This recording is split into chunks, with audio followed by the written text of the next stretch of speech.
Today we're going to talk about solving radical equations. Okay, so a radical equation is when we have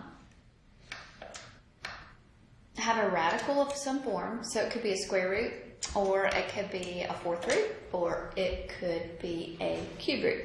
Okay, and now we're going to have an equal sign, and it's going to be equal to some value. So to solve a radical equation, no matter what type of radical it is,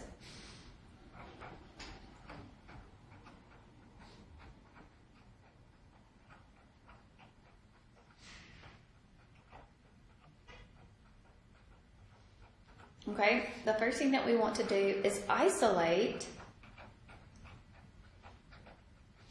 the radical on one side.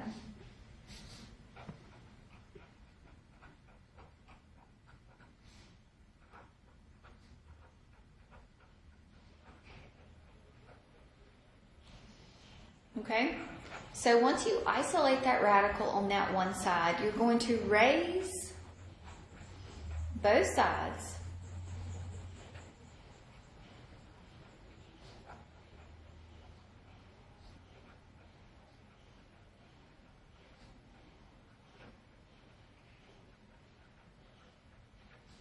to the power of the index.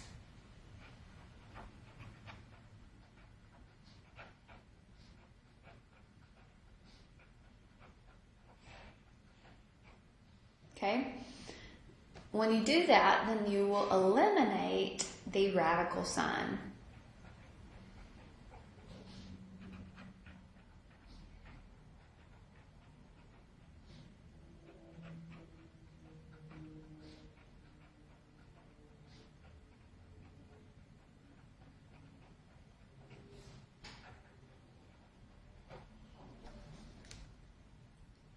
Okay, so now you're going to solve the remaining equation. It could be just a regular equation. It could be a quadratic equation. You're just going to have to figure out what type of equation it is. So you're going to have to solve the remaining equation.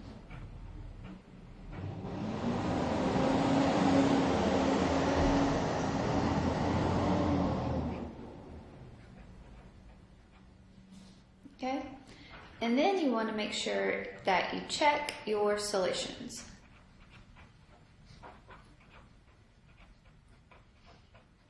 Okay, so when you're checking your solutions, you're looking for an extraneous solution. An extraneous solution just means an extra solution that doesn't work.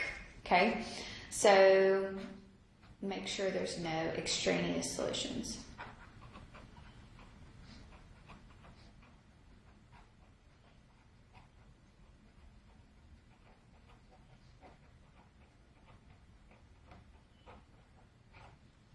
Okay.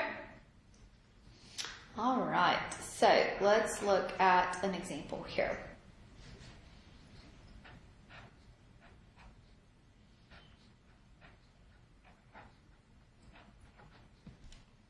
Okay. So if I wanted to solve here, so I want to solve the square root of x plus a 5 is equal to 12.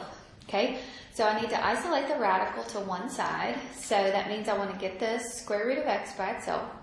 So to get the square root of x by itself, I'm going to subtract 5 on both sides. So I'm going to have left, square root of x is equal to 12 minus 5, which is a 7. Okay, so what I'm looking for is what square root of what gives me a 7.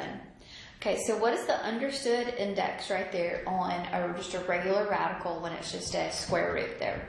That's a 2. So that means I'm going to raise both sides to the second power. So the square root of x squared is just an x, and 7 squared is a 49. Okay, so there is my solution. And so remember what you want to do. You want to check your answer. So check by saying the square root of 49 plus 5, is that equal to 12? So the square root of 49 is a 7. 7 plus a 5 does give you a 12. Okay. All right. So y'all do this one for me.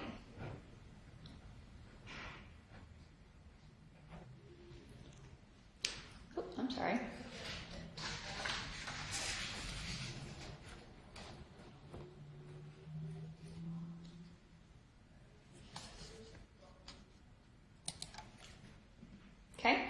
So the first thing I want to do is move the 3 to the other side. So I'm going to subtract a 3 on both sides.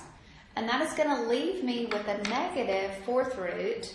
So the negative 4th root of x is equal to a negative 3. Okay? It's still not by itself, so what do I need to do? I need to divide both sides by a negative 1. So now I'm going to be left with the 4th root of x is equal to a positive 3. Okay? So I have the 4th root of x is equal to 3. So my index is a 4, so that means I'm going to raise both sides to the 4th power. Okay? So the 4th root raised to the 4th is going to give me an x. Then 3 to the 4th is 3 times 3, which is 9. 9 times 3, which is 27. And 27 times 3, which is an 81. Okay? So now we check. So we say 3 minus the 4th root of 81. Is that equal to 0? The 4th root of an 81 is a 3. So 3 minus 3 is a 0. And that's true. Okay?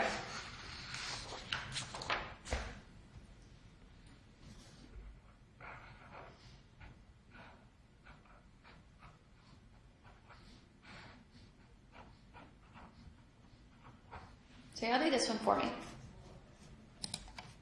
Okay, so I first need to isolate the radical. So I am going to subtract 10 on both sides. Okay, so I'm going to have left a square root of 6x minus a 5 is equal to a negative 7. Okay, so let's think about this for a second. Can a square root ever be equal to a negative value? Okay, the square root can never be equal, just the same, the radical. So if it's an even radical, it can never be equal to a negative value.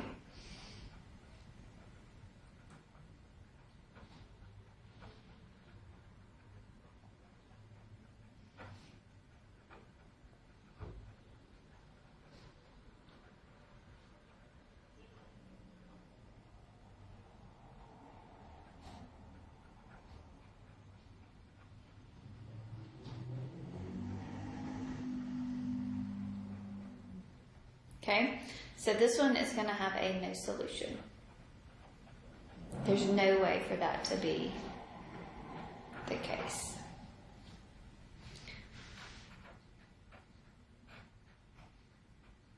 All right, I'll try this one.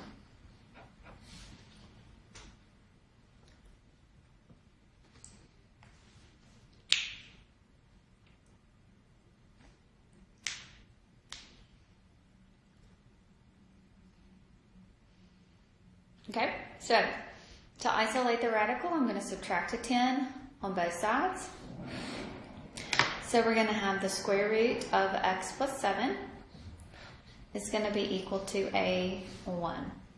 Okay, so now the index here is a 2, so I'm going to raise both sides to the 2nd power. When I do that, my radical goes away, so I'm going to be left with x plus 7 is going to be equal to a 1.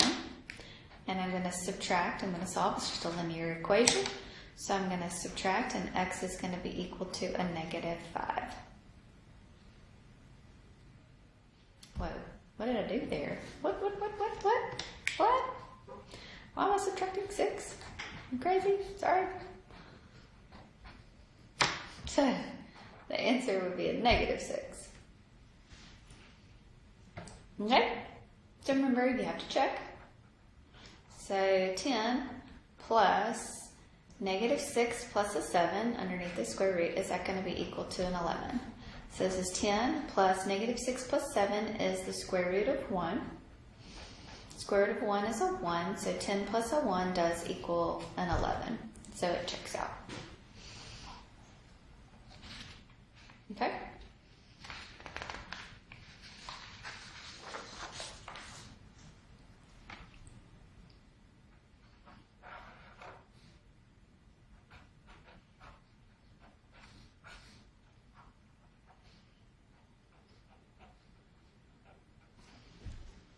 So I'm going to write this one a different way, but we still work it the same way. That's a radical form, right? So that's just the cube root of x plus a 1. So the cube root, 7x minus a 1. So the cube root of 7x minus a 1 plus an 11 is equal to a 7. So I'm still just going to have to isolate that, what's in parentheses there. Okay, so first thing I need to do is subtract 11 on both sides. So now we're going to be left with 7x minus 1 to the 1/3 power is equal to 7 minus an 11. 7 minus an 11 will give me a negative 4. Okay, this one is an odd, right? So we could rewrite it. Let's rewrite it so you're not looking at it like crazy. So it's the cube root of 7x minus 1 is equal to a negative 4. Okay, same thing. Those represent the same thing. And you're still going to do the same exact thing here. So this one it's an odd index there, so it can be equal to a negative, so that's okay. So we're going to raise both sides to the 3rd power. So when I do that, I'm going to have a 7x minus a 1, negative 4 to the 3rd power, so negative 4 times negative 4 times negative 4, which is a negative 64. So we will add 1 to both sides. So we'll get a 7x is equal to a negative 63. Divide both sides by 7. So x here is going to be equal to a negative 9. Okay, remember what we have to do? We have to check. So go up here and check. So 7 times a negative 9 minus 1 to the 1/3 power plus an 11, does that equal a 7? So 7 times a negative 9 is a negative 63 minus a 1 to the 1/3. So negative 63 minus a 1 is a negative 64. I'm going to show you how to do this on your calculator real quick. So this is negative 64 raised to the 1/3 power. Just like that. So that's negative 4 plus an 11. Does that give you a 7? And it does. Remember this part right here? Negative 64 is the cube root of a negative 64 plus an 11. Okay? Remember that radical can be rewritten as a rational exponent. Okay?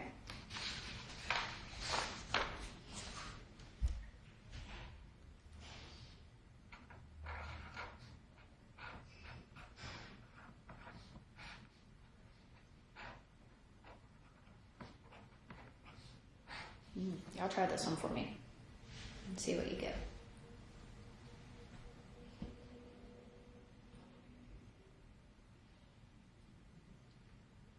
Okay, so those are both square roots. So we isolated one of our square roots, so we're going to square both sides. So when you square root a square, you're going to be left with x minus an 8. Square root this square, you're going to be left with 43 minus a 2x. So combine your like terms, so you're going to add your 2x over here. So you're going to get a 3x minus an 8 is equal to a 43. Add your 8 to both sides. So you're going to get a 3x is going to be equal to a 51. Divide both sides by 3. So x is going to be equal to a 17. Okay, so now we're going to check. So square root of 17 minus 8, is that the same thing as square root of 43 minus a 2x? Whoops, I'm sorry. Didn't plug it in there.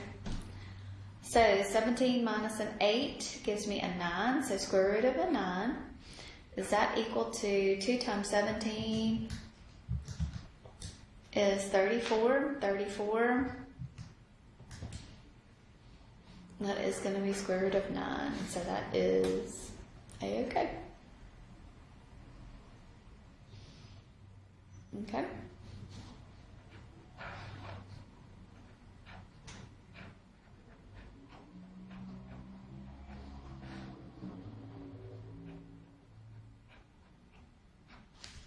Remember to isolate at least one of the radicals before you do any squaring. So isolate at least one of the radicals. So y'all try this one for me. Okay, so this is 4 times, and that's 12 times. So I need to isolate one of my radicals. Let's divide both sides by 4 first to isolate. So we'll have square root of 3x plus a 15 is going to be equal to 3 square root of x. All right, so now your radical is isolated, so we're going to square both sides here. So when you square that square root, you're just going to be left with 3x plus a 15. 3 squared is going to be a 9. The square root of x squared is just going to be an x. Okay, so now we need to solve for x here. So I'm going to subtract 3. So you're going to get a 15 is going to be equal to a 6x. And then you're going to divide both sides by 6. So 15 over 6, that reduces to a 5 over 2. Okay, so we want to see, we need to check it. So 4 times 3 times 5 halves.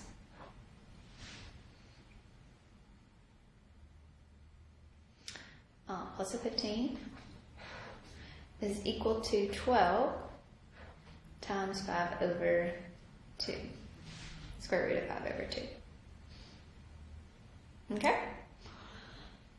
All right, so what do I need to do here? So 5 times 3 there is at 15, so this is going to be 15 over 2 plus a 15, oops, over 1, right?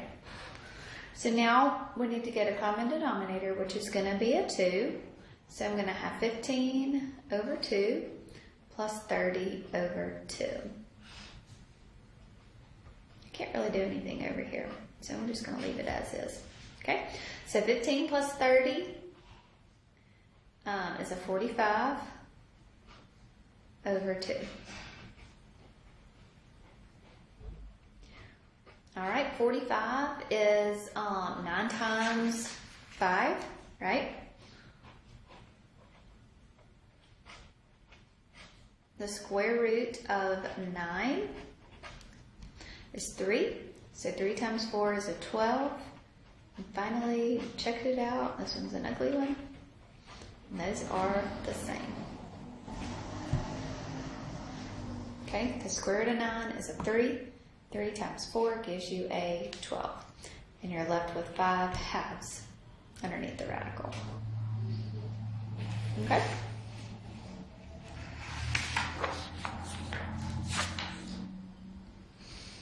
All right, so I'm going to try this one. This one is not going to be a linear equation. Sorry. When you solve it,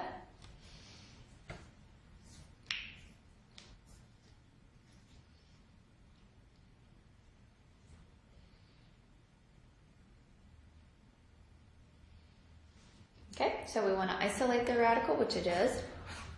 So we're going to raise both sides to the second power. So square root of 8x will leave me with an 8x is equal to an x squared. So now we've got a quadratic here. So now I need to solve. Okay, so I need to get it equal to 0. So I'm going to move the 8x to the other side. So it's going to become x squared minus an 8x.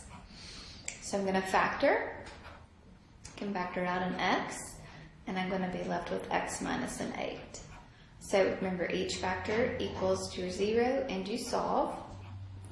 So x is going to be equal to a 0 and x is going to be equal to an 8 here. So now we want to check both of those solutions. Don't just tell me that those are the solutions. You have to go back and check. So the square root of 8 times 0, is that the same thing as 0? Just going crazy. 8 times 0 is a 0. So yes, that one works out. And what about the 8? So 8 times 8, is that equal to 8? So 8 times 8 is a 64. The square root of 64 is an 8. So that also checks out. Okay. All right, so let's do another one here.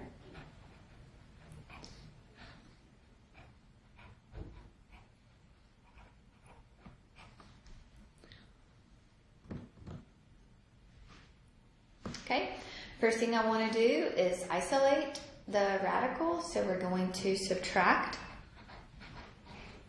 First thing. So we'll be left with 12 minus an x is equal to 8x minus a 7x, which is an x. So now we've isolated our radical, so now we will square both sides. So 12 minus an x, that's an x squared. So now we need to move everything to one side. So I'm going to have x squared plus an x, move the 12 over, so minus the 12. So now I'm going to have to factor this. So what multiplies together to give me 12 or negative 12 and adds together to give you a 1. So what's that? 4 and negative 3. So this is going to factor to x plus a 4 times x minus a 3. I told you factoring would never go away. So set both of those equal to a 0 and solve. So x is going to be equal to a negative 4 and x is going to be equal to a 3. So remember, we have to check both of them. So let's try negative 4. So square root of 12 minus a negative 4 plus 7 times a negative 4. Is that equal to 8 times a negative 4? Okay, so 12 plus a 4 is the square root of a 16 plus 7 times a negative 4, which is a negative 28. Does that equal to a negative 32? Square root of 16 is a 4. 4 plus a negative 28, that's not going to be equal to a negative 32. So your negative 4 right here is not going to be part of your solution. All right, so now we need to do the other one. So 12 times 3. Minus 12 minus a 3 plus 7 times a 3. Is that equal to 8 times a 3? So 12 minus a 3 is going to give me a 9. 7 times a 3 is a 21. Does that equal a 24? Square root of 9 is a 3. 3 plus 21 is a 24. Okay? So that is how you solve radical equations. So make sure that you isolate the radical at the very beginning. Isolate the radical at the very beginning, or you're not going to be able to solve it correctly. Okay? If you have any questions on this, please let me know. Y'all have a good day.